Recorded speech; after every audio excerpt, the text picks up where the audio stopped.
नमस्कार। आज की इस वीडियो में आप सभी का स्वागत है। आज हम अलंकार के बारे में पढ़ेंगे जो सभी को बहुत ही ज़्यादा मुश्किल लगते हैं क्योंकि इसके उदाहरण याद नहीं होते हैं। लेकिन आज हम ऐसे उदाहरण लेके आए हैं जो आपको एक बार पढ़ते ही याद हो जाएंगे। तो आप ध्यान से इसे पढ़िए ताकि आपको ये हमेशा हमेशा के लिए याद हो जाए। तो शुरू करते हैं।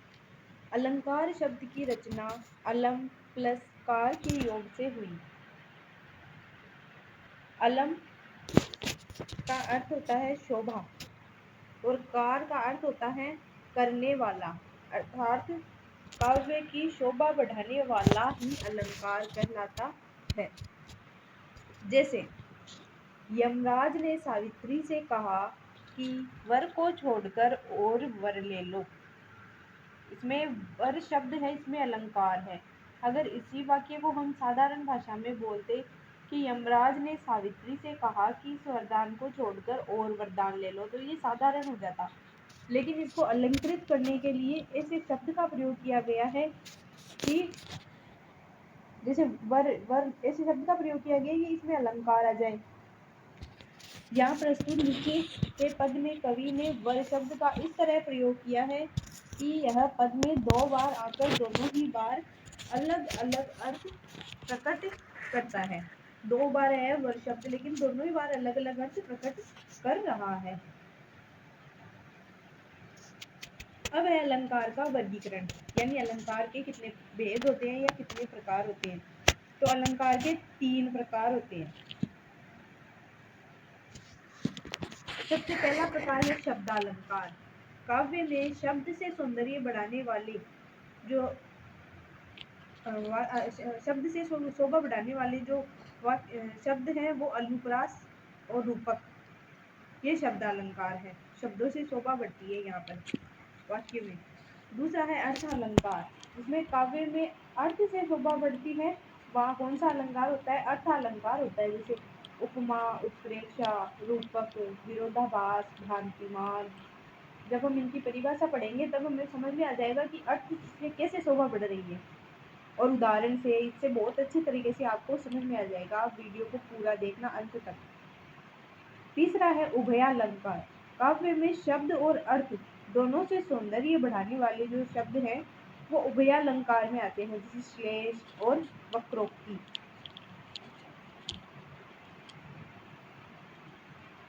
अब है सबसे पहला अलंकार शब्दालंकार, जिसमें सबसे पहला है अनुप्रास।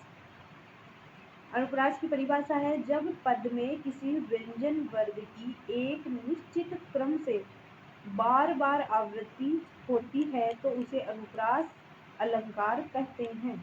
जैसे उदाहरण है भगवान भक्तों की भयंकर बुरी भीति बगाइए। देखिए इसमें परिभाषा में क्या कहा गया है कि व्यंजन वर्ग की एक निश्चित क्रम से बार बार आवृत्ति हो। तो यहाँ भगवान भक्तों की भयंकर बुरी भीति बगाइए, इसमें भय भय जो व्यंजन वर्ण है उसकी बार बार आवृत्ति हो रही है, वो भी एक निश्चित क्रम में। तो यहाँ कौन सा अलंकार हुआ? अनुप्रास अलंकार। नीचे बताया भी गया है कि यहाँ प्रस्तुत पद में भ वर्ण की बार बार आवृत्ति हुई है, अतः यहाँ अनुप्रास अलंकार है।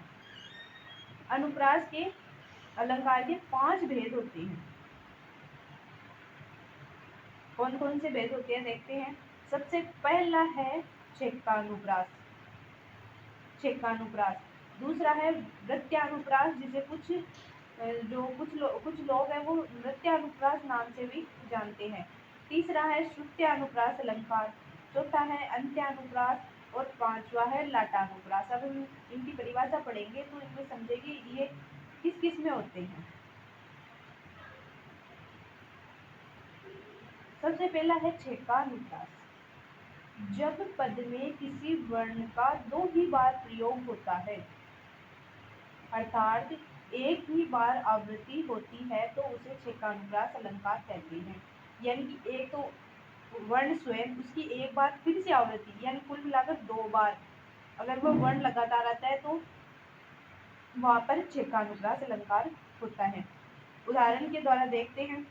कानन कठिन भयंकर, भारी घोर दाम, हिम बार बयारी। अब देखिए इसमें कानन कठिन, इसमें क जो वर्ण है इसकी 2 बार लगातार आवृत्ति हुई है। भयंकर भारी, इसकी भी 2 बार आवृत्ति हुई है। यहाँ भी घर की 2 बार हुई है। तो इसमें 2 बार आवृत्ति हो रही है, मतलब इसमें कौन सा अनुप्रास है? छेद का अनुप्रास अलंकार। अब दूसरा है नृत्यानुप्रास अलंकार, या इसे वृत्यानुप्रास अलंकार भी कह सकते हैं।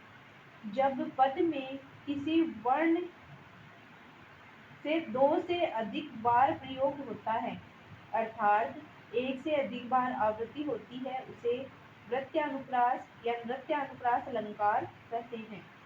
जैसे चाची ने चिंटू को चांदी की चम्मच से चटनी चटाई, मतलब 2 से तो अधिक ही बार हुई है यहाँ आवृत्ति च की, बार बार च च च आ रहा है, यानी 2 से अधिक बार आवृत्ति हुई है। तो यहाँ कौन सा अलंकार हो गया? वृत्यानुप्रास अलंकार। ये बात ध्यान रखनी है कि इसमें वर्ण की ही आवृत्ति होती है, ठीक है। और जो अनुप्रास अलंकार है इसमें वर्ण की ही आवृत्ति होती है। अब है श्रुत्यानुप्रास अलंकार।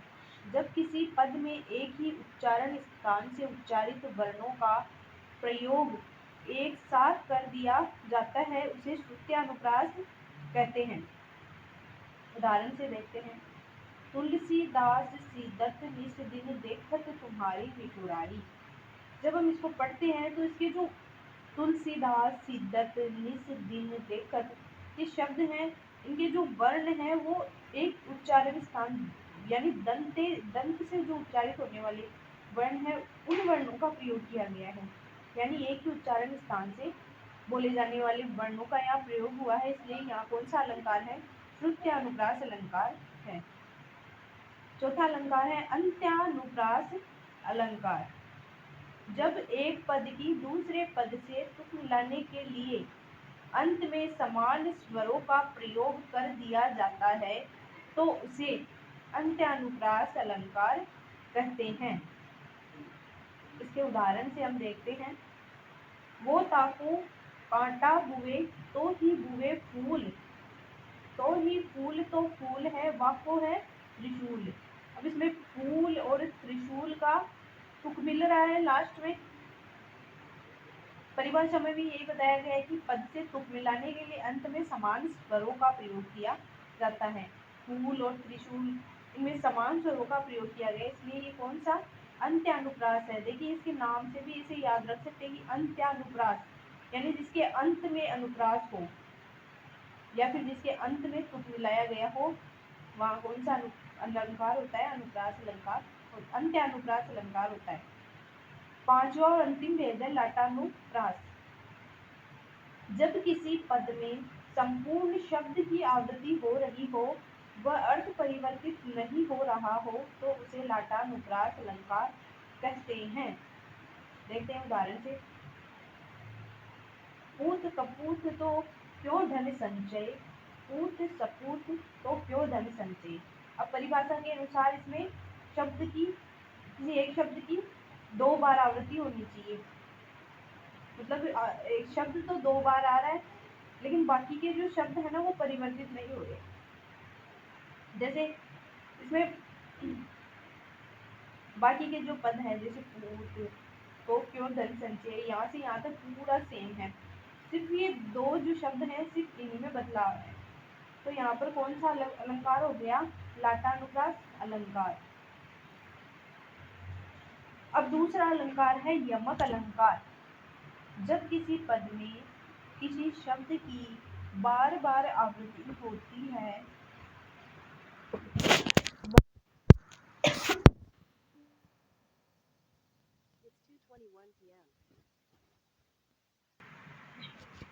दूसरा अलंकार है यमक अलंकार।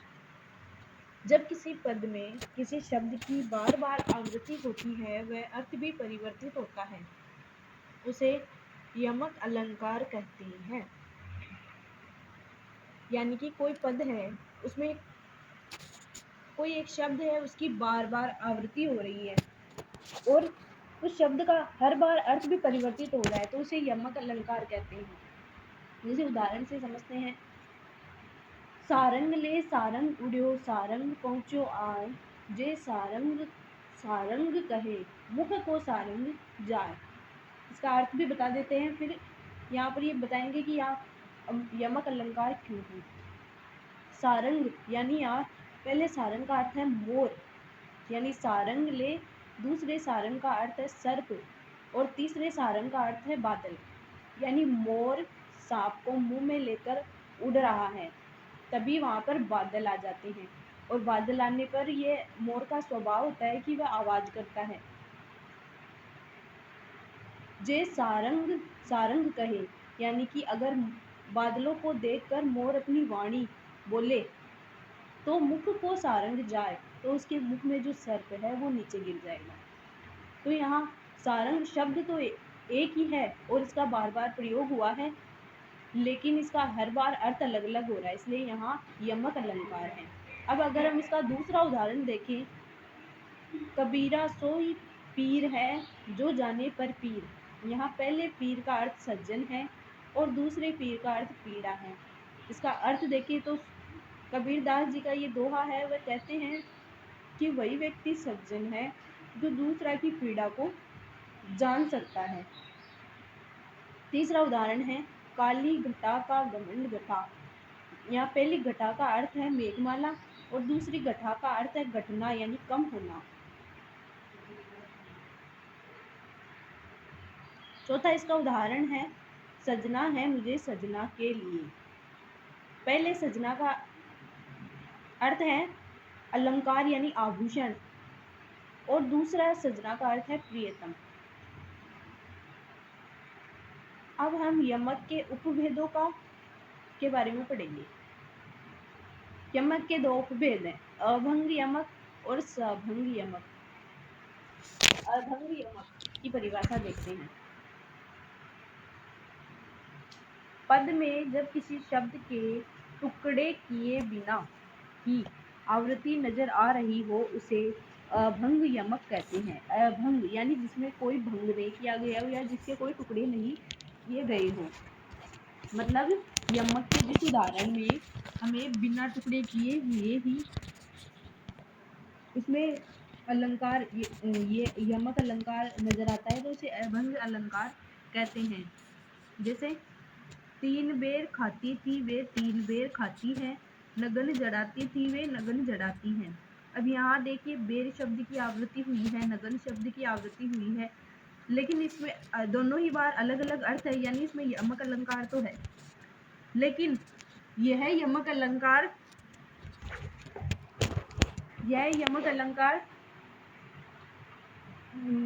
बिना किसी शब्द के टुकड़े किए हमें नजर आ जाता है, इसलिए ये अभंग यमक है। दूसरा इसका उपभेद है सभंग यमक, यानी जिसमें भंग डाला गया हो या फिर जिसके टुकड़े किए गए हो।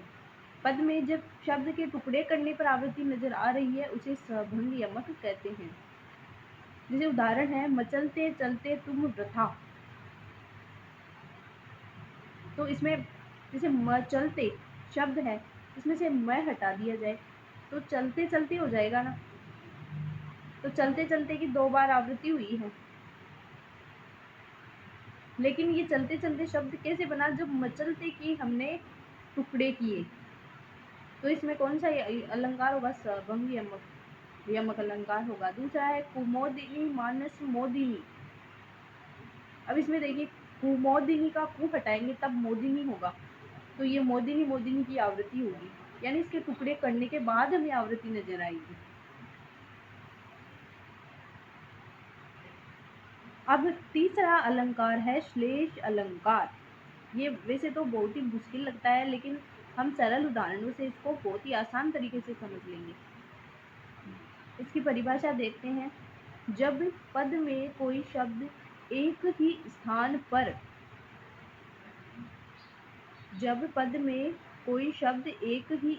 पर प्रयुक्त होता है, लेकिन अलग अलग संदर्भ या प्रसंग के अनुसार इसके अलग अलग अर्थ निकलते हैं, उसे श्लेष अलंकार कहते हैं। अब देखिए यमक में तो कोई एक शब्द था, 2 बार प्रयुक्त हो रहा था और दोनों बार अलग अलग अर्थ निकल रहा था, लेकिन श्लेष में इसका उल्टा होता है कि शब्द एक ही बार प्रयुक्त हुआ है और उसके अलग अलग अर्थ निकल रहे हैं।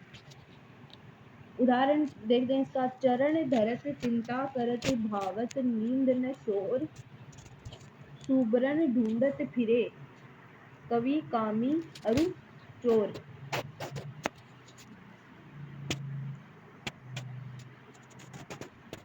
अब यहाँ पर सुबरन जो शब्द है उसमें श्लेष अलंकार है और इसका सुबरन जो शब्द है इसका अलग अलग अर्थ इसके भावार्थ के अनुसार होगा। जैसे कवि के संदर्भ में इसको लिया जाए तो इसका अर्थ ये होगा कि जो कवि है वह सुबरन यानी सुंदर अक्षर यानी अपनी कविता को रचने के लिए सुंदर अक्षरों को ढूंढता फिरता है, और कामी यानी कि सुंदर रूप का प्रेमी व्यक्ति के लिए हम इसका रूप देखेंगे अर्थ, तो वो होगा कि एक कामी व्यक्ति जो है वो सुंदर रूप को ढूंढता फिरता है। और चोर के संदर्भ में हम सुबरन का अर्थ देखेंगे तो इसका अर्थ ये हो जाएगा कि जो चोर है वो स्वर्ण को ढूंढता फिरता है। तो एक ही शब्द का अलग अलग संदर्भों में अलग अलग अर्थ हो गया, तो यहाँ पर कौन सा अलंकार होगा? श्लेष अलंकार होगा। उदाहरण दूसरा अगर देखें उदाहरण तो है पानी गए न उगरे मोती मानस चून। अब यहाँ पानी शब्द का अलग अलग संदर्भ में अलग अलग अर्थ होगा, यानी पानी शब्द में श्लेष अलंकार हो गया। जैसे मोती के संदर्भ में इसका अर्थ हो जाएगा चमक, कि अगर मोती की चमक चली जाती है तो फिर वह व्यर्थ हो जाता है।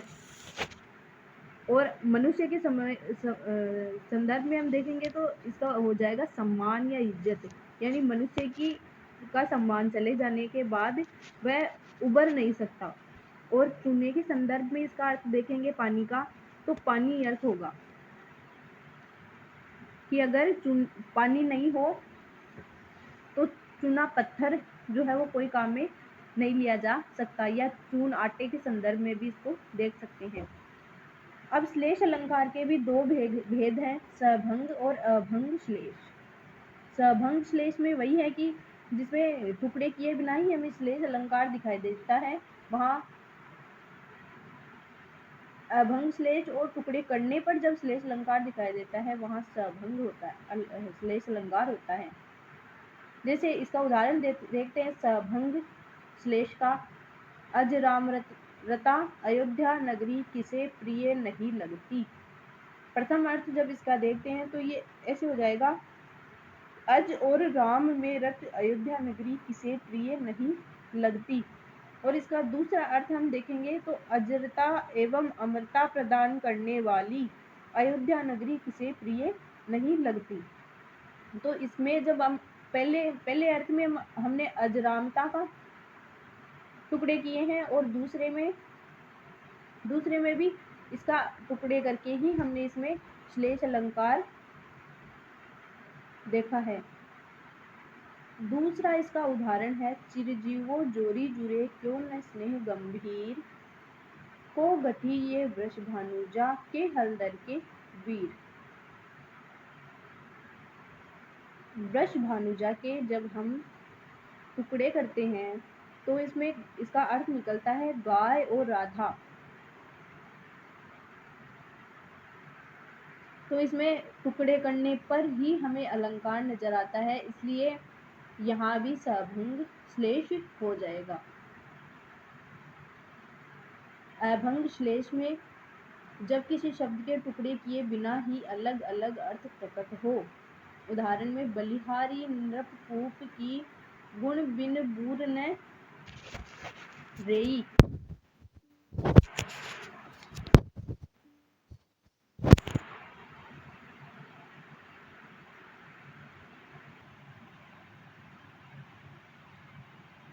हम इसका अर्थ अगर राजा के संदर्भ में ले इस वाक्य का अर्थ, तो इसका अर्थ हो जाएगा कि अगर राजा में गुण नहीं है तो प्रजा की वह कोई भलाई नहीं कर सकता। और दूसरा अगर कुएं के संदर्भ में ले तो इसका अर्थ हो जाएगा रस्सी, कि रस्सी अगर नहीं है तो कुएं से पानी नहीं निकाला जा सकता। तो हमने इसके कोई टुकड़े नहीं किए हैं, फिर भी इसमें श्लेष अलंकार नजर आता है, इसलिए ये अभंग श्लेष है। दूसरा इसका उदाहरण है आग में जल जाने से क्या होता है। तो इसका एक अर्थ निकाले तो आग में जल जाने से आग बुझ जाती है, और दूसरा अर्थ निकाले तो आग में जल जाने से कोई भी सजीव जो है वो झुलस जाता है, या फिर आग में जल जाने से राख हो जाती है। चौथा इसका जो अलंकार है वह है उपमा अलंकार। जब किसी पद में सामान्य पदार्थ को किसी प्रसिद्ध पदार्थ के समान बता दिया जाता है तो उसे उपमा अलंकार कहते हैं। बहुत ही सरल परिभाषा है, ये आपको याद हो जाएगी। जब किसी पद में सामान्य पदार्थ यानी कोई सामान्य पदार्थ है, उसकी तुलना हम किसी ऐसे पदार्थ से की जाए करते हैं जो बहुत ही विशेषता है, उसमें विशिष्ट पदार्थ है वो, तो वहां पर उपमा अलंकार होगा। आगे इसके बारे में हम इसका उदाहरण देखते हैं। चंद्रमा सा कांतिमय मुख रूप है दर तुम्हारा, मुख रूप दर्शन है तुम्हारा, यानी चंद्रमा के समान कांति से युक्त यानी चमक से युक्त तुम्हारा मुख रूप है। तो इसमें मुख जो एक साधारण पदार्थ है उसकी तुलना चंद्रमा जो कि एक विशेष पदार्थ है उससे की गई है, इसलिए इसमें उपमा अलंकार हो गया। अब उपमा जो अलंकार है उसके कुछ अंग होते हैं, उसके बारे में अगर हम समझ लेते हैं तो हमें इस अलंकार को समझने में और भी आसानी होती है। जैसे उपमेय, उपमेय का मतलब होता है कवि या लेखक जिसका वर्णन करता है उसे ही उपमेय यानी कि सामान्य पदार्थ, प्रस्तुत पदार्थ या प्रकृत पदार्थ कहते हैं। यानी कि जो सामान्य पदार्थ है वो उपमेय होता है। उपमान, जिसकी उपमा दी जा रही है, यानी कि कवि और लेखक समानता के लिए जो उदाहरण देता है उसे ही उपमान कहते हैं। तीसरा इसका अंग है साधारण धर्म। उपमेय व उपमान में जो समान लक्षण पाया जाता है वही साधारण धर्म होता है। जैसे हम इस वाक्य में देखते हैं तो इसमें उपमेय क्या है यानी सामान्य पदार्थ क्या है, मुख।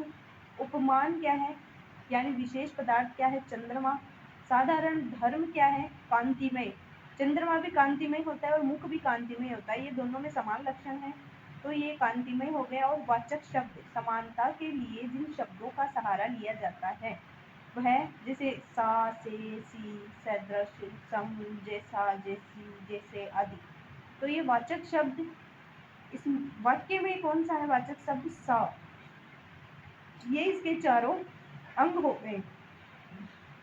कई बार एग्जाम में ये भी पूछ लिया जाता है कि इसमें चारों अंगों को बताइए कौन कौन से हैं, तो हमें अगर पता है इनकी परिभाषा तो आसानी से बता सकते हैं। नीचे बताया भी गया है, उपमेय है इसमें मुख, उपमान है यानी विशिष्ट पदार्थ चंद्रमा, साधारण धर्म यानी जो दोनों में कॉमन है वो है कांतिमय, और वाचक शब्द है इसका सा। अब है उपमा अलंकार के भेद। उपमा अलंकार के मुख्यतः दो भेद माने जाते हैं, पूर्णोपमा और लुप्तोपमा अलंकार।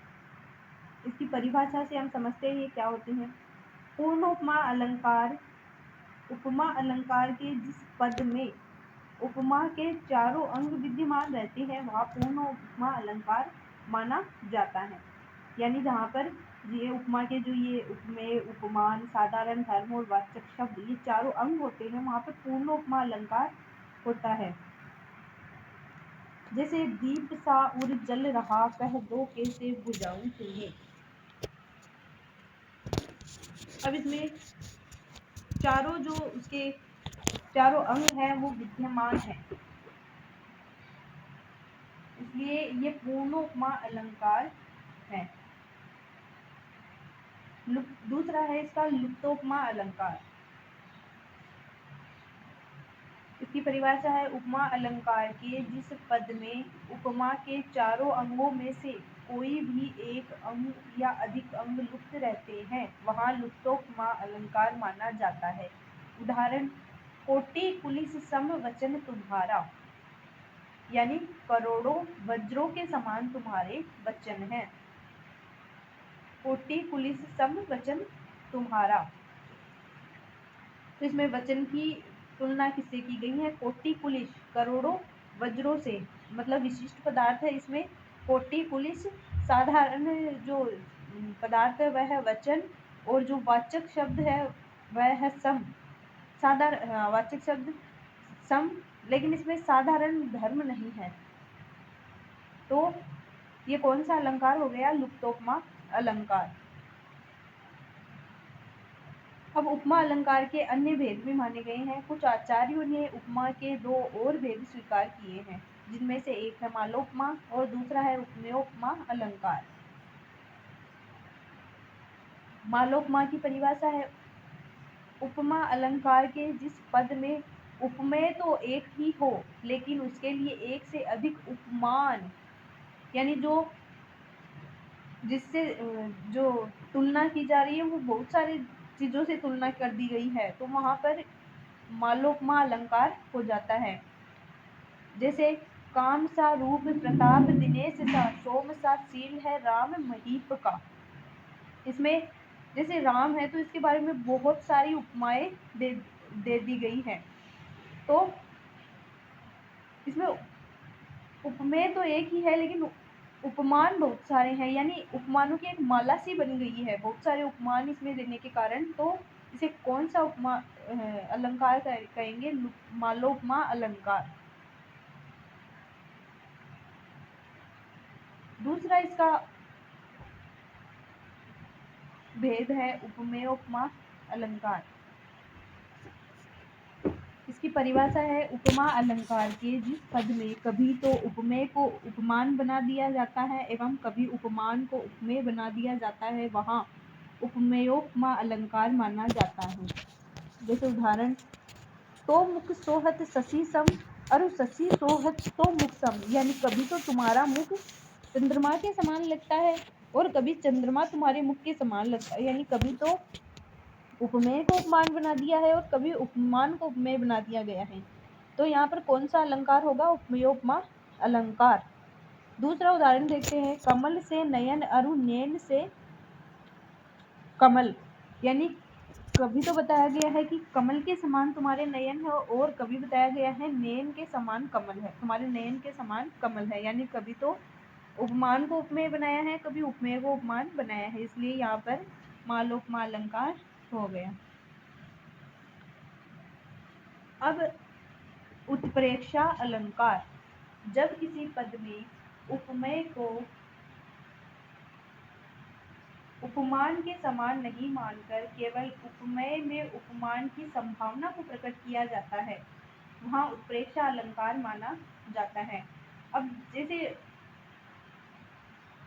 हमने वो उपमा अलंकार पढ़ा, उसमें तो उसके समान ही मान लिया जाता है, किसी विशिष्ट पदार्थ के समान ही सामान्य पदार्थ को मान लिया जाता है, लेकिन उत्प्रेक्षा जो अलंकार है इसमें सिर्फ और सिर्फ हमने उसकी संभावना व्यक्त की है, हमने उसको माना नहीं है वास्तव में।